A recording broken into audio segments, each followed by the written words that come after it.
இந்த விற்பனையில் மக்களை குறித்த ஒரு புரிதல் நமக்கு ரொம்ப அவசியமாக இருக்குது. அதாவது ப்ராடக்ட் நாலேஜ், அப்புறம் பீப்புள் நாலேஜ் ரொம்ப முக்கியம். பொருளை பற்றி நல்லா தெரியணும். எந்த பொருளை நீங்கள் விற்க போகிறீங்களோ அந்த பொருளை பற்றி உங்களுக்கு ஒரு நாலேஜ் இருக்கிறது அவசியம்.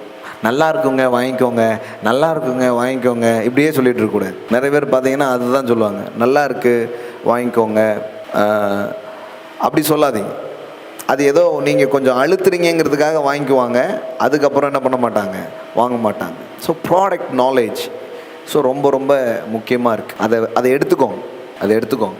இப்போ பிரசங்கமே நீங்கள் இதை குறித்து என்னென்னே புரிஞ்சுக்காமல் பேசும்போது யாருமே அதை ஒன்றும் பெருசாக எடுத்துக்க மாட்டாங்க. அதனால் ப்ராடக்ட் நாலேஜ் ரொம்ப முக்கியமான ஒன்றாக இருக்கிறது. அடுத்தது ஜனங்களை குறித்த ஒரு புரிதல் ரொம்ப அவசியமாக இருக்குது. அவங்களுக்கு என்ன தேவை அப்படிங்கிறது பார்க்கணும். சும்மா எதையோ ஒன்று நம்ம கொடுத்துட்ருக்காம உண்மையிலே அவங்களுக்கு என்ன தேவைப்படுது அப்படிங்கிறத பார்க்கணும். வாடிக்கையாளர்களின் தேவை அறிந்து நாம் செயல்படுறது ரொம்ப அவசியமான ஒன்றாக இருக்கிறது. ஏன்னா எல்லாருக்கும் எல்லா ப்ராடக்ட்டும் தேவைப்படுறதில்லை, ஆனால் எல்லாருக்கும் ஏதோ சில ப்ராடக்ட் தேவை. ஸோ இதை நீங்கள் அழகாக புரிஞ்சுக்கிட்டு நீங்கள் உங்கள் விற்பனை என்ன பண்ணணும், செய்ய வேண்டியது அவசியமாக இருக்குது. இப்போ நான் சொல்கிறதெல்லாம் ஒரு ஏபிசிடி மாதிரி வச்சுக்கோங்க, சரியா? ஏபிசிடி ஃபார் சேல்ஸ் அப்படின்னு வச்சுக்கோங்க.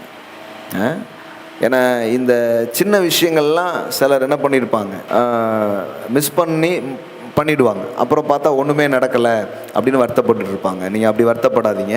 நீங்கள் யாருக்கு என்ன தேவை அப்படின்னு புரிஞ்சுக்கிட்டு அவங்களுக்கு ஏற்ற விதத்தில் அந்த ப்ராடக்டை எடுத்துகிட்டு போங்க. அப்போ தான் அது சக்ஸஸ்ஃபுல்லாக ஆரம்பிக்கும். ஒவ்வொருத்தரையும் நம்ம அணுக வேண்டிய விதங்களும் ஒவ்வொருத்தருக்கும் நாம் வெளிப்படுத்த வேண்டிய விதமும் வேறு மாதிரி இருக்குது. சேமாக கிடையாது, டிஃப்ரெண்ட்டாக அது இருக்குது. அதனால் ஒரே மாதிரி நம்ம பண்ண வேண்டாமல் வேறு மாதிரி என்ன பண்ண வேண்டியது இருக்கும், செய்ய வேண்டியது இருக்கும்.